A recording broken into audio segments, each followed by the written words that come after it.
I haven't eaten a piece of apple since I was a kid pretty much. This week's been amazing. Australia, it would have taken years. Most likely just wasting my money. I wanted fangs. I got fangs. It's not normal, but you know, I got what I wanted. Now I got the teeth and everything else to match the Rockstar side of things.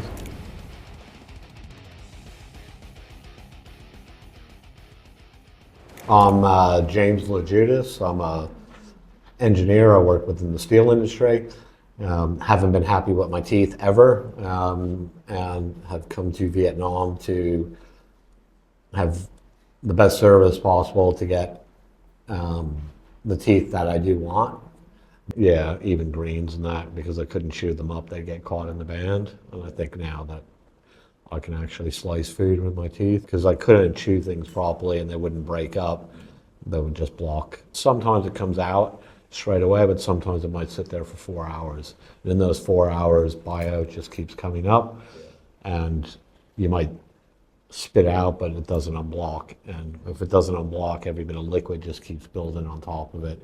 And the liquid's got to come out, but whatever's blocking it may not for a few hours. The longest has ever been 2 days where I couldn't drink or eat anything because it was blocked. And whenever that does happen, usually for the next 2 days, it's inflamed. So almost anything you eat is going to get caught after that. So even though you've gone in hungry, usually it's caused because you're hungry and didn't chew your food enough or cut it small enough. You've blocked it. So you've gone from being hungry, you've blocked it. Then you can't have that meal. You get over that fact, but then the subsequent meals the next 2 days tend to, yeah.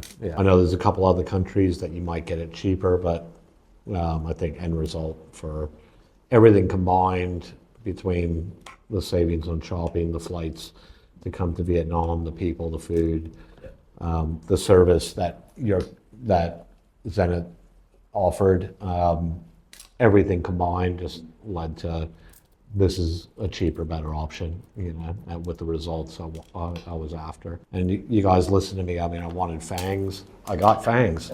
So you did. Yeah. It's not normal, but you know, I got what I wanted. Now I got the teeth and everything else to match the Rockstar side of things. So, yeah, it should be good. Oh, 3,000 to 5,000 per implant. I didn't even consider it. I just sort of dabbled to find out, and then I started looking at bridges and the pros and cons, but just doing bridge work and just most likely just wasting my money, basically. And to do the bridge work, I would be basically, I guess, making yellow match other yellows, and then if I did any further work, I'd have to continue on that same trend, and you know, like it just, complicated. Yeah. And it would have taken years to probably go through the steps of everything. Very backward, Australia. Yeah. Very backward and very closed-minded towards travel dental, every place. And the irony behind that is there probably isn't even a Australian-born dentist in Australia. I mean, I could probably say that with confidence.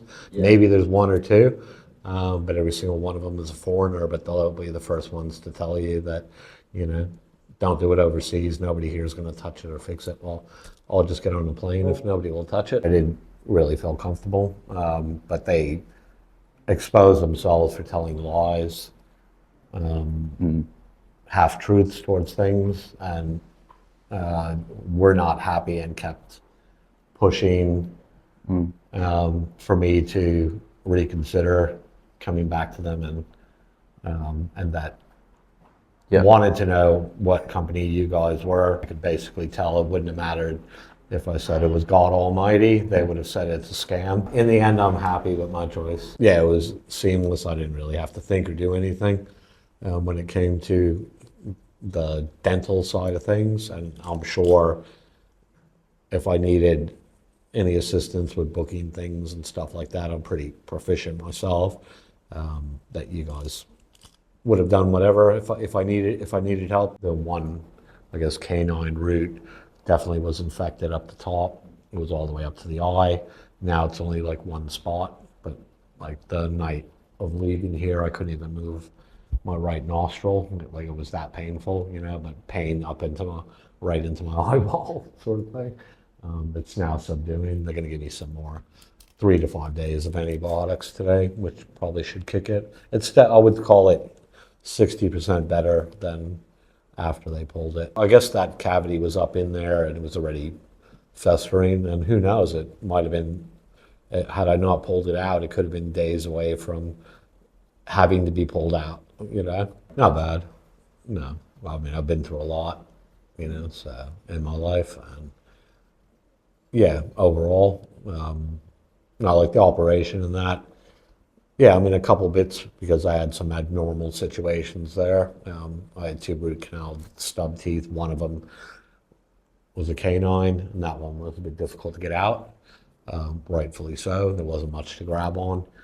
And then one rear molar that they had to put the bone graft in, it was a bit tricky to sort that and stitch it. But besides that, humanly possible. I was glad that we left the option open that if it needed it, do it. If it don't need it, don't do it. And it obviously needed it. So the end result is, very pleased. And I'm sure I'm going to get a lot of compliments when I get home. I honestly don't think I've been able to eat properly my entire life. I do have a lap band, which reduces what I can eat and what types of foods. But like the last week, finally I can actually chew food and break it up. So like this week's been amazing. Like I've actually been able to eat things like I haven't eaten a piece of apple since I was a kid pretty much. I had apple and I was like, forgot what an apple tastes like. You know what I mean? Dragon fruit and watermelon and papaya and a few other things. Even had hot soup with pineapple and clams in it. Oh, excellent, excellent. And I think everybody should try it once to experience a different part of the world on their own, but not just going to a hotel and going to the pool and watching TV, going to another country and exploring it, and leaving a part of yourself there and taking some back. I think everybody would grow as a person if they did that, I think it would be a fantastic world if people understood each other a little better. You can experience parts of the Old West if you want to in the shopping extravaganza there is with the night markets and stuff like that, but yet still you can get top quality things there as well. Or you can go upper class. I mean, there's, as you said, all extremes, kind of thing. But I think coming to a country like this, if you're just going to go 5-star, might as well just stay in your own country rather than, you can experience some of it, but I think you need to get out of that and get on some day tours, get on some shopping tours, get on local food, not just Michelin star things and that. So, yeah. So I did. Oh yeah. I did the chest like down to here, and I did 6 hours yesterday here, and then I got another 12 hours to go there. So, and that's literally right next door to the hotel. This one. I'll just visit Vietnam every year or two or something like that. Have a reason to do so. Yeah. Pop in, say hello, that'd be awesome. Show them my teeth, see how it's going. Yeah. Thank you for the assistance, the advice, the directions in regards to what the better outcome would be versus what is easiest for the clinic, color selections and so forth. Yeah, no, thank you to the staff here, everyone from the front door to the 3rd, 4th floor. The photographers, thank you.